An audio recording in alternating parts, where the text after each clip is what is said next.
नमस्कार, माझ्या किचनमध्ये तुमचे खूप मनापासून स्वागत। आज आपण झटपट होणारी आणि चटपटीत अशी मिरची फ्रायची रेसिपी बघणार आहोत। कधी कधी तोंडाला चव नसते, काहीतरी पटकन चटपटीत खायची इच्छा होते, तर ही रेसिपी तुम्ही करू शकता। अगदी पटकन होते आणि खूप चविष्ट लागते। मिरची फ्राय बनवण्यासाठी इथे मी 15 ते 20 अशा हिरव्या मिरच्या स्वच्छ धुवून व्यवस्थित करून घेतल्या आहे। तुम्ही ज्या घरी मिरच्या अवेलेबल असेल त्या मिरच्या इथे घेऊ शकता।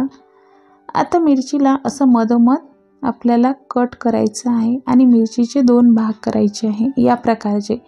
याच प्रकारच्या सर्व मिरच्या कट करून घ्यायच्या आहे आणि मिरचीचे 2 भाग करून घ्यायचे। इथे बघा मी सर्व मिरच्या अशा कट करून घेतलेल्या आहे। आता इथे एका कढईमध्ये 2 चम्मच तेल मी घेतलेलं आहे।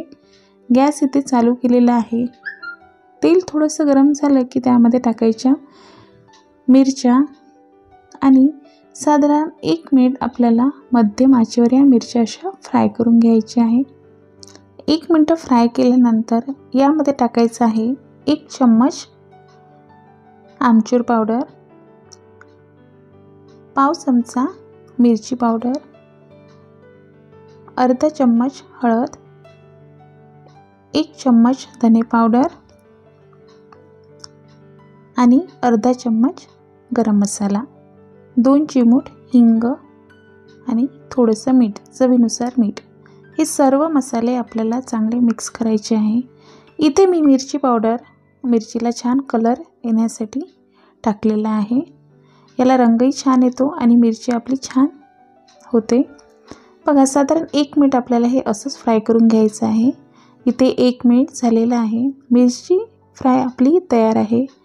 ही मिरची फ्राय वरण भात, साधी चपाती आणि तोंडी लावण्यासाठी एकदम चविष्ट लागते। पटकन तयार होते, एकदम 3 ते 4 मिनिटात ही मिरची फ्राय तयार होते आणि खायला अतिशय चविष्ट लागते। तुम्हाला माझी आजची रेसिपी कशी वाटली कमेंट करून नक्की सांगा। रेसिपी जर आवडली तर रेसिपीला लाईक करा, शेअर करा आणि सबस्क्राईब करायला विसरू नका। धन्यवाद।